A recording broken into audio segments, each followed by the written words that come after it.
nama saya Niwayan Aspina Oka, absen 34. Nama saya Nika Desi Hinawati, absen 25. Nama saya Nika Desi Satnamarani, absen 22. Nama saya Niputu Pridayanti Palasari, nomor absen 32. IPA 1. Jadi pada hari ini saya akan mempresentasikan mengenai materi mengidentifikasi informasi berupa permasalahan aktual yang disajikan dalam ceramah. Dalam kehidupan sehari-hari, kita tidak lepas dengan yang namanya pengungkapan pesan. Berbagai teks digunakan untuk mengungkapkan pesan. Salah satu contoh yang paling sering digunakan adalah ceramah, di mana ceramah berarti pembicaraan yang dilakukan di depan umum yang berisi informasi, pengetahuan, dan lain sebagainya. Selain ceramah, kita juga mengenal yang namanya pidato dan juga khotbah. Dalam materi ini, yaitu mengidentifikasi informasi berupa permasalahan aktual yang disajikan dalam ceramah, kita ada 4 jenis informasi yang biasanya disajikan dalam ceramah. Yang pertama yaitu ada informasi berdasarkan fungsi, kemudian yang kedua yaitu ada informasi berdasarkan format penyajian, kemudian yang ketiga yaitu ada informasi berdasarkan lokasi peristiwa, dan yang keempat yaitu ada informasi berdasarkan kehidupan. Dan yang terakhir, yang kelima yaitu ada informasi berdasarkan bidang kepentingan. Saya akan menjelaskan bagian yang kedua, yaitu menyusun bagian-bagian penting dari permasalahan aktual.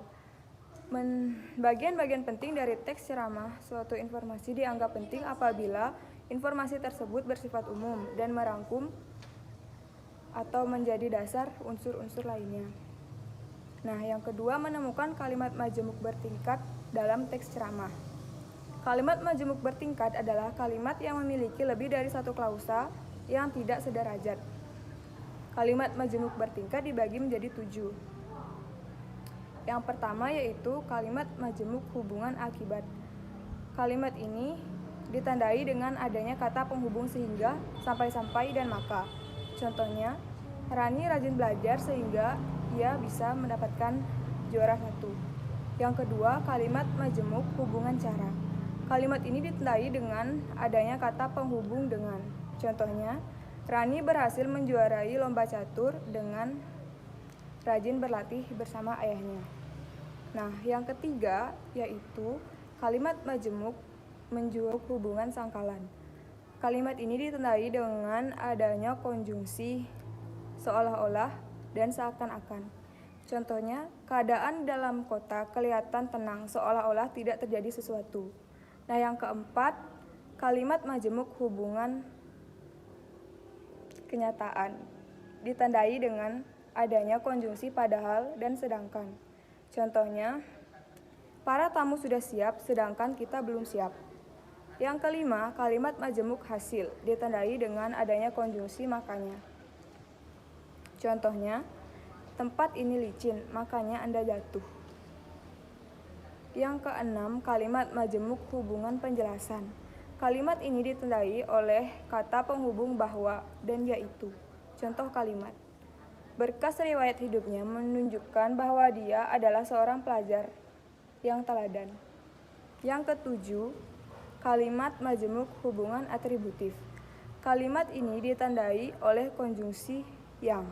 Contohnya, aku sangat menyukai laki-laki yang baik.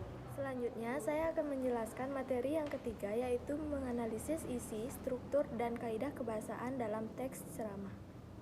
Pada teks ceramah memiliki beberapa struktur tertentu, yaitu yang pertama ada pendahuluan, bisa disebut dengan tesis, yang berupa isu, permasalahan, atau pandangan pembicara tentang topik yang dibahas. Yang kedua yaitu isi, berupa rangkaian argumen, yang berkaitan dengan tesis di mana berisi pendapat-pendapat dan fakta yang dapat memperkuat argumen pembicara. Yang ketiga yaitu penutup, yaitu penegasan kembali atas pernyataan-pernyataan sebelumnya yang berupa simpulan dan rangkuman.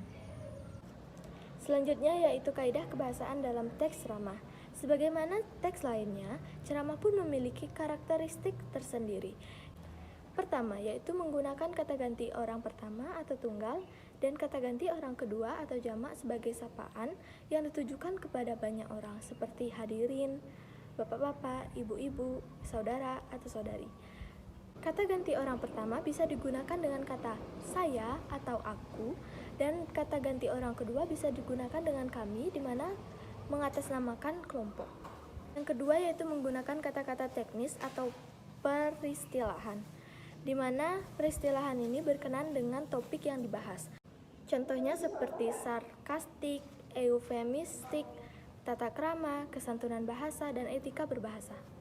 Yang ketiga yaitu menggunakan kata-kata yang menunjukkan hubungan argumentasi, bisa disebut dengan sebab akibat. Contohnya seperti jika, maka, sebab, karena, dengan demikian, akibatnya, oleh karena itu. Selain itu juga menggunakan kata yang menunjukkan hubungan temporal. Contohnya seperti sebelum itu, kemudian, pada akhirnya. Yang keempat yaitu menggunakan kata-kata kerja mental.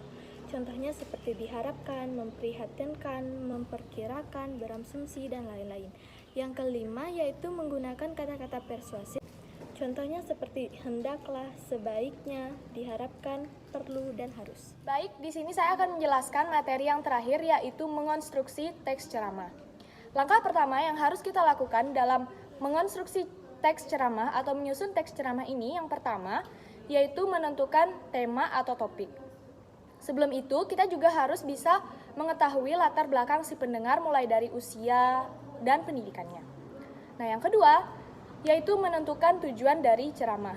Tujuan umum ceramah itu ada 3. Yang pertama tujuan informatif atau menambah wawasan si pendengar.